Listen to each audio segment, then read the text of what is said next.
22 years. That's how long I'd been married to Laura when everything I believed about our life together shattered like glass against concrete. I'm Richard Thompson, civil engineer, father of 3, and until recently, a man who believed in the permanence of love. Laura and I met when she was finishing her marketing degree, and I was already 3 years into my career. She was vibrant where I was steady, spontaneous where I was methodical. Everyone said we balanced each other perfectly. Our wedding day remains crystallized in my memory. Laura in her grandmother's pearl necklace, tears streaming down her face as she promised to love me forever. I built my entire life around that promise. Every overtime hour, every missed poker night with the guys, every vacation we couldn't afford but took anyway because she wanted memories with the kids. All of it was an investment in us. Our children came in quick succession. Michael at 23 months after the wedding, Sarah 2 years later, then Emma completing our family. I watched Laura transform into a mother with the same intensity she brought to everything. She organized play dates like military campaigns, researched schools with doctoral-level thoroughness, and somehow made our modest colonial feel like a mansion through sheer force of personality. The years blurred together in that comfortable way marriages do. Soccer practices, anniversary dinners at Giuseppe's, the ritual Sunday breakfast where Laura made her famous blueberry pancakes. We had our fights, what couple doesn't, but they were about normal things. Money when I wanted to save and she wanted to spend, discipline when I thought she was too soft on the kids, in-laws when her mother stayed too long at Christmas. But lately, something had shifted. It started with the business trips. Laura's marketing firm had landed some big clients, she explained, requiring face-to-face meetings in Chicago, Boston, sometimes overnight. Made sense. She'd worked hard for that promotion to senior account manager. Then came the gym membership. I'm 43, Richard. If I don't get in shape now, when will I? She reasoned. Fair enough, I thought. The new wardrobe followed naturally. Can't wear decade-old clothes to important client meetings. The late nights at the office were just dedication to her career. The password on her phone was probably company policy. Each change had a perfectly reasonable explanation. Together, they formed a pattern I was too trusting to see. Our anniversary was approaching, November 15th, the date I'd stuttered through my proposal in that little Italian restaurant that's now a Starbucks. Laura seemed excited about it, though distracted. She'd mentioned something about making it special this year, but her eyes had been on her phone when she said it. Last Tuesday, she'd rushed out for another emergency client situation, leaving her coffee untouched on the counter. She'd kissed my cheek, quick, perfunctory, like checking off a box, and her perfume was different. Heavier, the kind you notice. "Don't wait up," she'd called over her shoulder. I didn't. But I did lie awake, staring at the ceiling, trying to name the unease that had been growing in my chest like a tumor. 22 years of marriage had taught me Laura's rhythms, and something was off-key, but I pushed the thought away. This was Laura. My Laura, the mother of my children, the woman who still kept my first love letter in her jewelry box. Winter was coming early this year. I'd been meaning to reorganize the closets, get the heavy coats accessible. Laura always complained I never helped with household organization. Maybe I'd surprise her, tackle her closet while she was at one of her meetings. A small gesture, but after 22 years, small gestures were what kept marriages alive. I thought organizing her closet would be a perfect surprise before our anniversary. I had no idea the real surprise was waiting for me. The closet smelled like her, that mix of lavender softener and the expensive perfume she'd started wearing. I'd pulled out the summer clothes, creating neat piles on our bed, when my hand brushed against something hard tucked behind the winter coats. A leather-bound journal, burgundy with a small brass lock that hung open. No label, no marking on the cover. I almost put it back. Almost. But something about finding a hidden journal in the back of my wife's closet made my hands move without consulting my brain. The first page was dated 2 years ago. Laura's handwriting, the same loops and curves that signed permission slips and love notes in lunchboxes. Finally bought this journal. Need somewhere to write what I can't say, what I can't stop doing. My stomach tightened, but I kept reading. First time with Derek today. God, I'd forgotten what it felt like to be wanted, really wanted. Not just Richard's ritual Tuesday night fumbling. Derek grabbed me like he'd die if he didn't have me. We didn't even make it to the bed.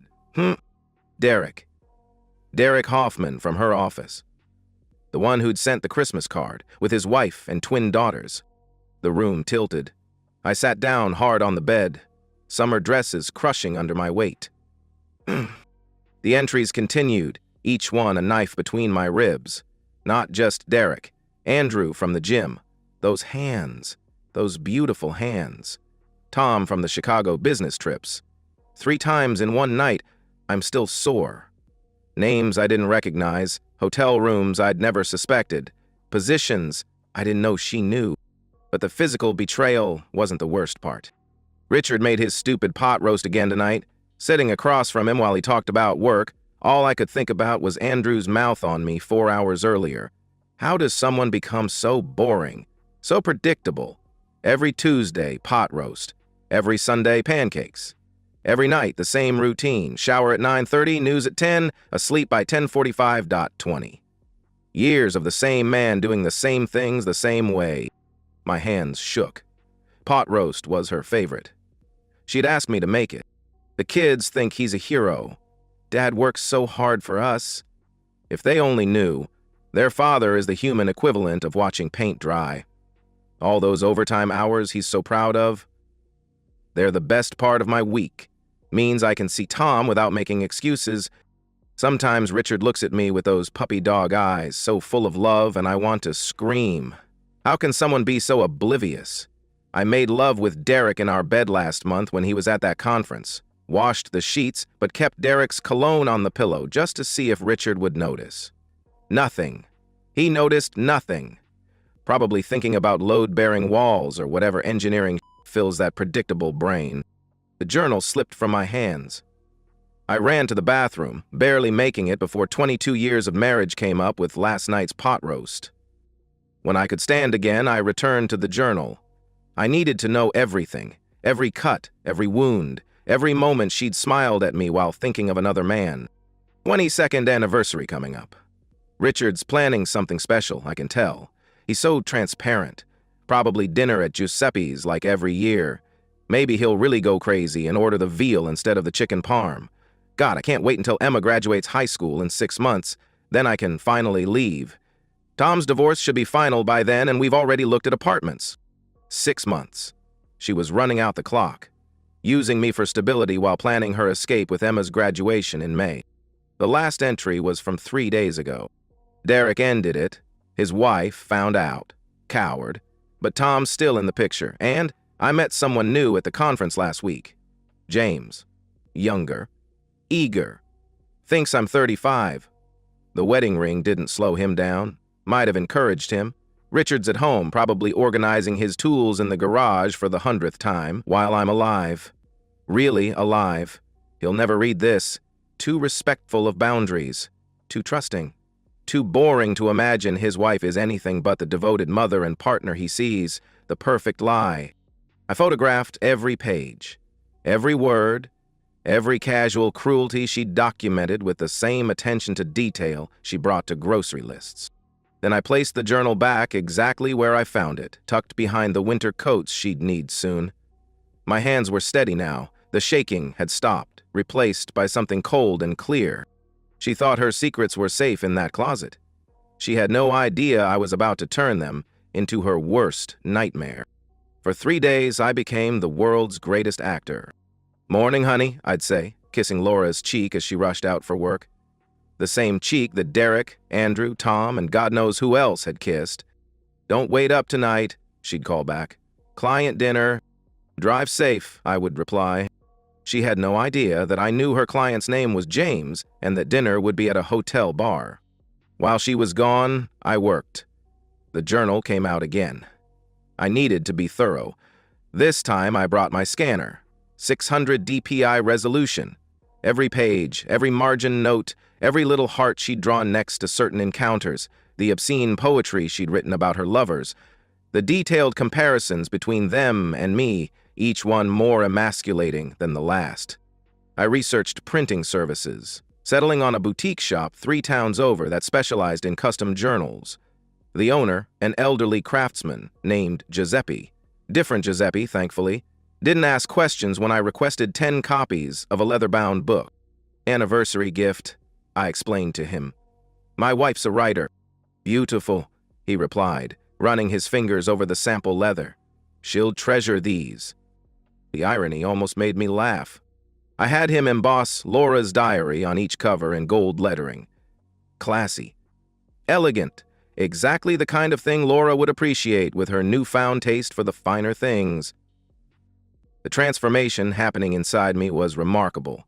The initial agony, that feeling of being gutted while still breathing, had crystallized into something harder. Purpose. I found myself studying Laura with scientific detachment. The way she checked her phone and smiled. The new lingerie in the laundry that I'd never seen her wear. The receipts for lunches at places she claimed she'd never been. You're quiet lately, she mentioned one evening during a commercial break. We were watching some show she'd chosen, something about beautiful people having beautiful problems. Big project at work, I replied. The Morrison Building Foundation. Oh, she responded, her attention already back on her phone. That's nice, honey. She was texting rapidly, smiling at the screen. I could see the contact name, T, Tom presumably, or maybe a new T. Did it matter? I started making calls. Mom? Yeah, I wanted to make sure you and Dad could come to our anniversary dinner, November 15th, I began. Not Giuseppe's this year? She asked. Somewhere special, I answered. Bring your reading glasses. There might be speeches. My mother was thrilled. 22 years! Richard, I'm so proud of you both, she gushed. Laura's parents were next. Her sister, Jennifer, our 3 kids, Michael, home from law school, Sarah from her engineering program, and Emma, who was finishing her senior year of high school and could drive up for the evening. The Indian patients almost always brought Sarah, who was, among others, the sweetest person. Dad, you never do anything big, Sarah said suspiciously when I called. Is everything okay? Everything's perfect, sweetheart, I assured her. I just want to celebrate what your mother and I have built. The restaurant was easy. La Bernardina, the place Laura always said was too expensive for regular occasions. I booked their private dining room. Special menu? The manager asked. Just your regular offerings, I replied. But I'll be bringing some reading material for the guests, custom anniversary gifts. How thoughtful, sir, he commented. Everyone said that. How thoughtful, how romantic, how devoted. I watched Laura lie with newfound fascination. Running to the store meant a 2-hour absence. Coffee with Jennifer? When Jennifer was posting from her vacation in Florida. Early meeting, when her office didn't open until 9 and she left at 6:30. The night before our anniversary, she modeled a new dress. What do you think? She asked, turning in front of the mirror. Too much? It was red, expensive.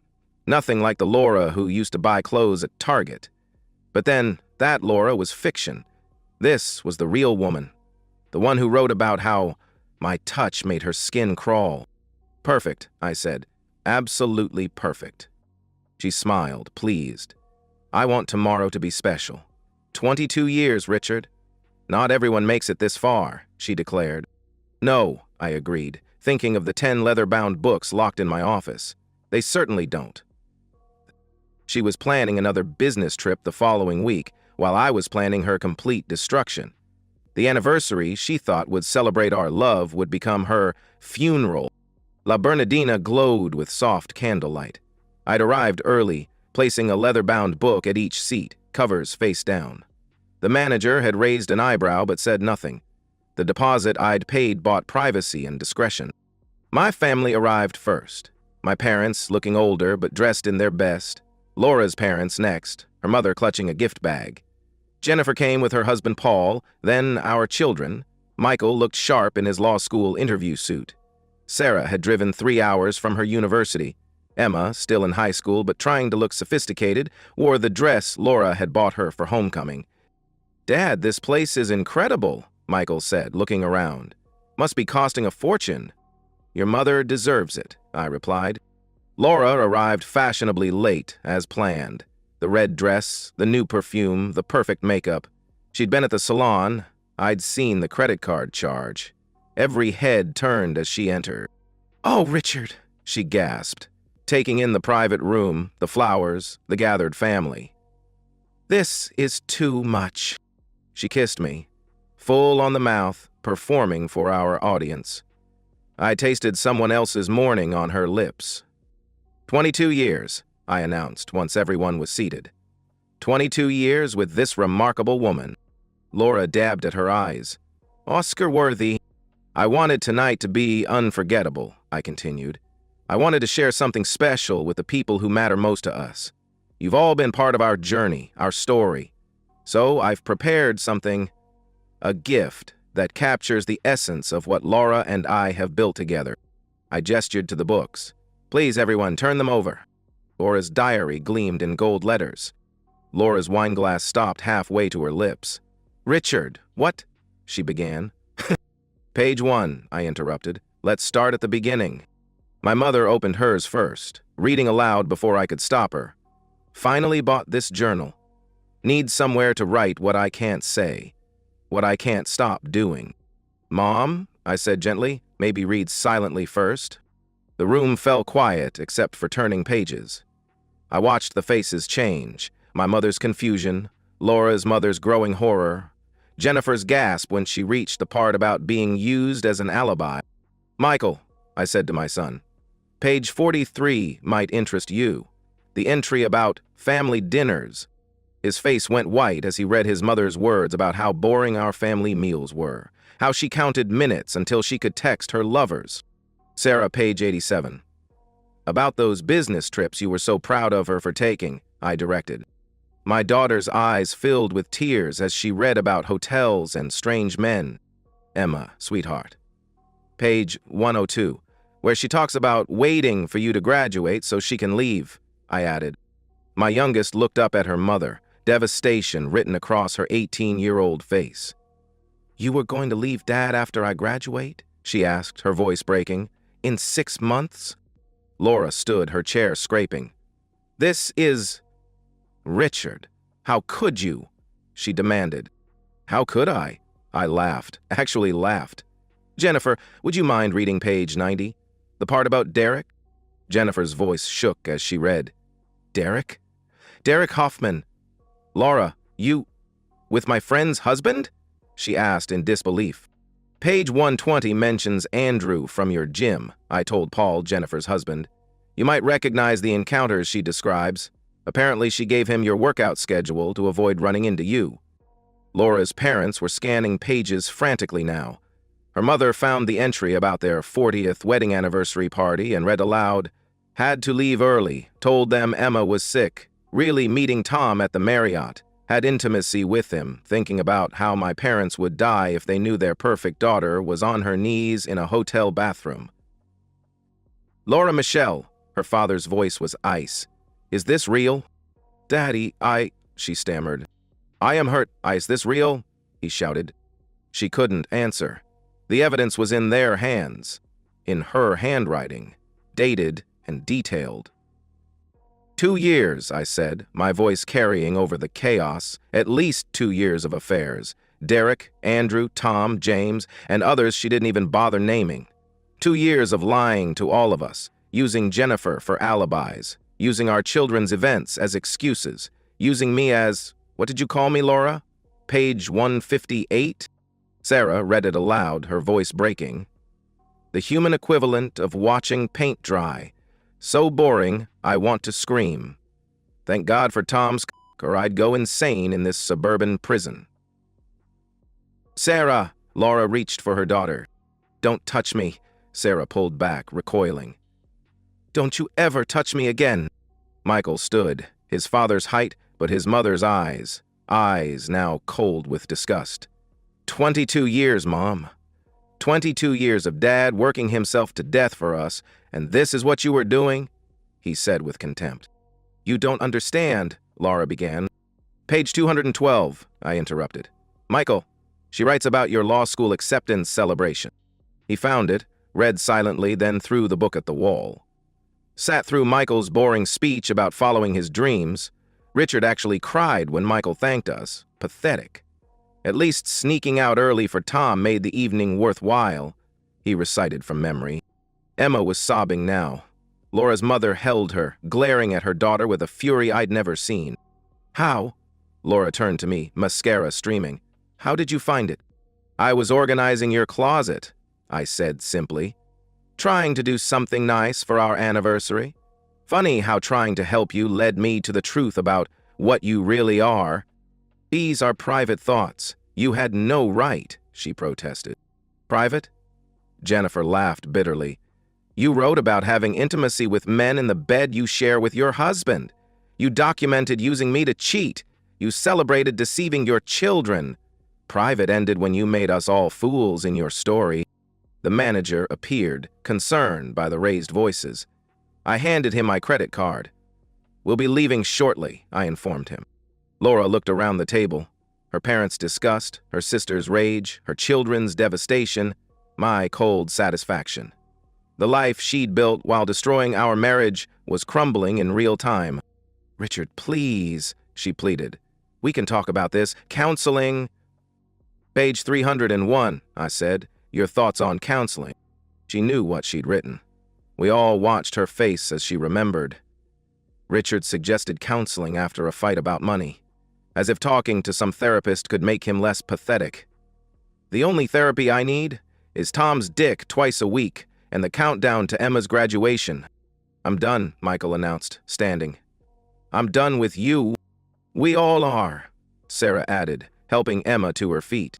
"You're our children," Laura's voice cracked. "You can't just—" "Watch us," Emma said through her tears. The baby of the family, the one Laura had counted on graduating before leaving, delivered the killing blow.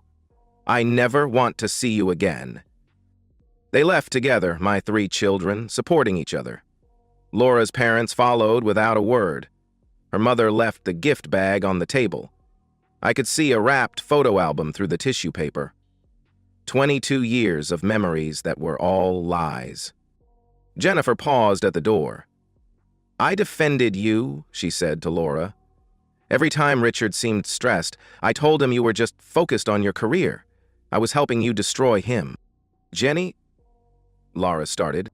"My name is Jennifer," she corrected coldly. "And if you ever contact me again, I'll share this diary with everyone we know."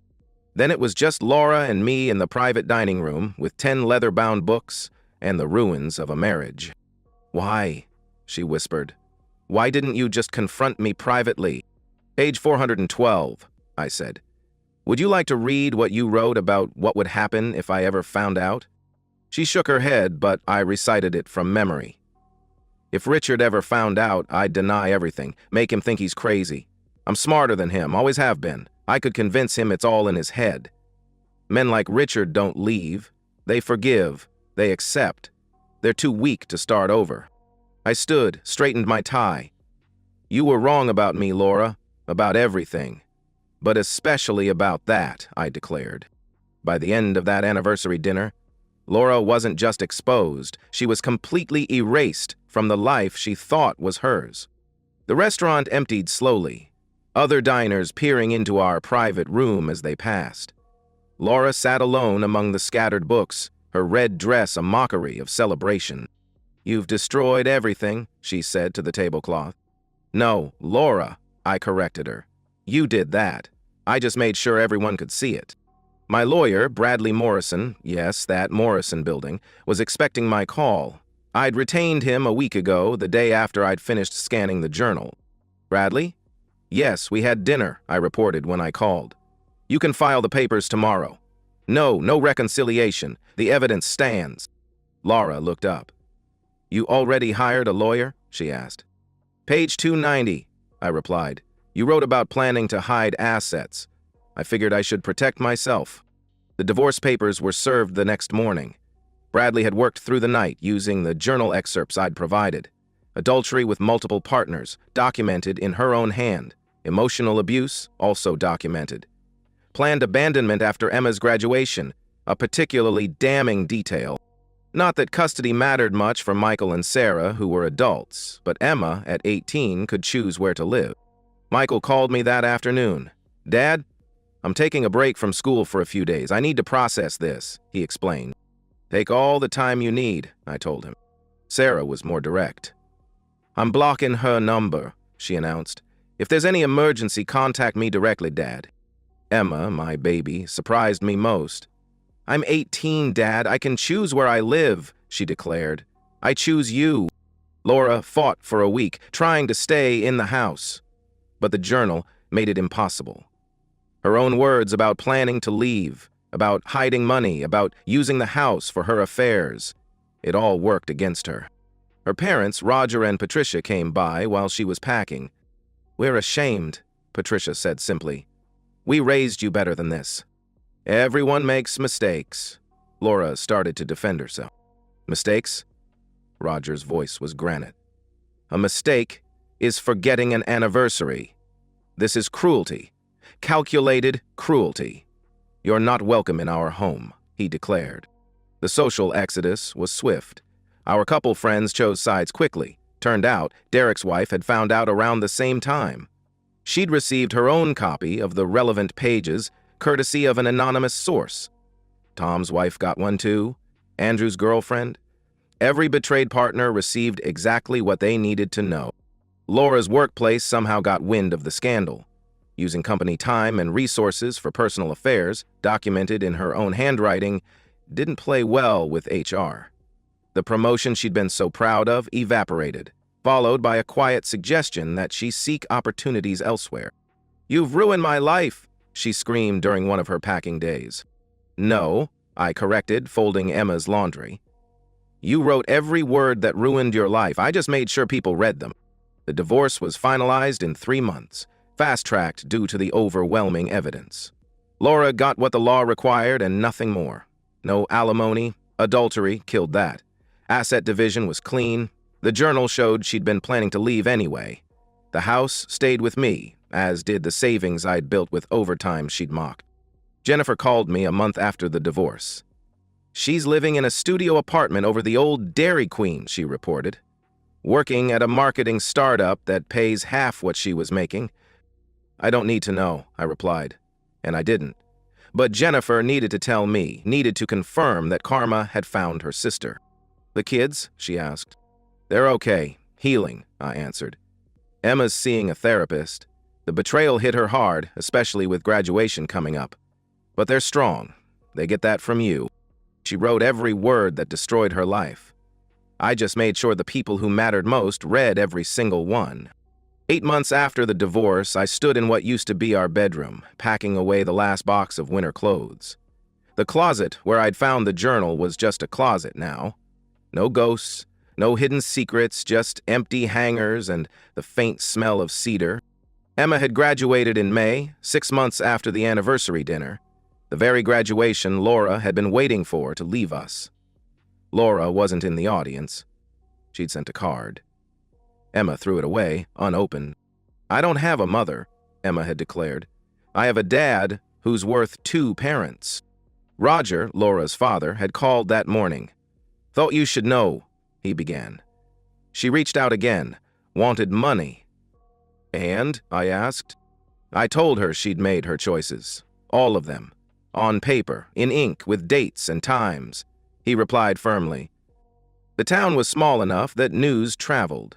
Laura worked at a marketing startup on Route 9 that everyone knew was hemorrhaging clients. Her studio apartment above the old Dairy Queen had become a local landmark of sorts, where the woman who had everything lost it all. Jennifer occasionally updated me, unable to help herself. Laura had tried dating apps, but gave up when matches Googled her name. Tried joining a gym, but ran into Andrew's new fiancé.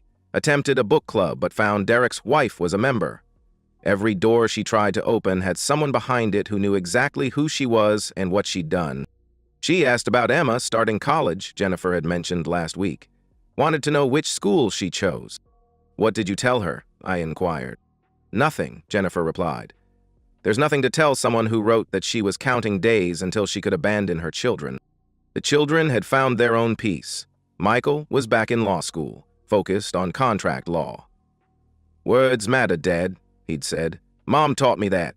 Every word you write can come back to define you. Sarah was excelling in her engineering program, designing bridges. I build connections that don't break, she'd told me once, and we both knew she wasn't just talking about steel and concrete. Emma had surprised us all by choosing psychology for college. "I want to understand how someone can compartmentalize like that," she'd explained. "How can you kiss your children goodbye and then write about how they're obstacles to your happiness?" I couldn't answer that. I don't think anyone could. The house felt different now. Lighter, I'd repainted, reorganized, replaced furniture that held too many memories. The kitchen, where she'd planned her deceptions while I cooked dinner, was now a space where Emma and I had tested new recipes before she left for college. The bedroom where she'd brought Derek was now just where I slept peacefully, alone, but not lonely. Sometimes I'd see her around town, at the gas station, pumping gas into a 10-year-old Honda instead of the Lexus she'd once driven. At the grocery store, buying generic brands with coupons. Once, at the bank, where she was arguing about an overdraft fee. She saw me that time, our eyes meeting across the lobby. For a moment, I saw the woman I'd married, or thought I'd married. Then I saw what she'd become. Thin, tired, wearing a coat I recognized from 3 winters ago. She opened her mouth as if to speak, then closed it. What was there to say? I walked past without acknowledging her. Not out of cruelty, but because she was a stranger now. The Laura I'd loved for 22 years had never existed.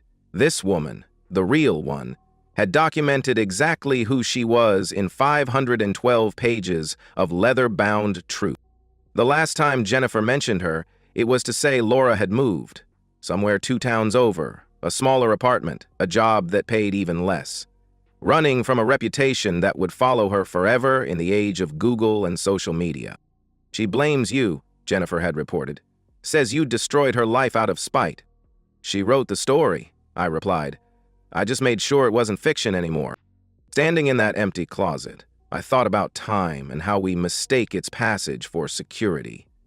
Laura had believed that 22 years of marriage made her untouchable, that my predictability meant weakness, that time had made her secrets safe. But time isn't a hiding place, it's a multiplier. Every lie she told, every betrayal she committed, every cruel word she wrote, time hadn't buried them, it had compounded them. Added interest, made the final bill so large that payment took everything she had. The children still carried scars. Trust, once shattered, rebuilds slowly and never quite the same. They'd learned too young that love could wear a false face for decades, but they'd also learned that truth, however painful, was better than beautiful lies. I closed the closet door and carried the box to the garage. Winter was coming again, but I was ready for it.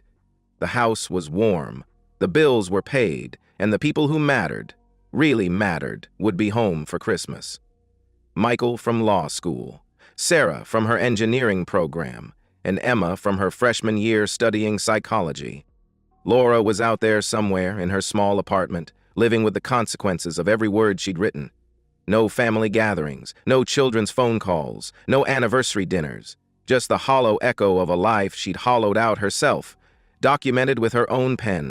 She thought time made her untouchable. I proved time only made her destruction bigger. And so, we've reached the end of today's story. Was it what you expected, or did it take a twist you didn't see coming? I'm curious to hear your thoughts. Share them in the comments below, and let's get a conversation going. If this story kept you hooked, make sure to hit that like button. And if you're new here or just haven't subscribed yet, now's the perfect time to join our community. I bring you fresh, captivating stories every day, so click that subscribe button and turn on notifications so you never miss out. Thanks for watching, and I'll see you in the next one.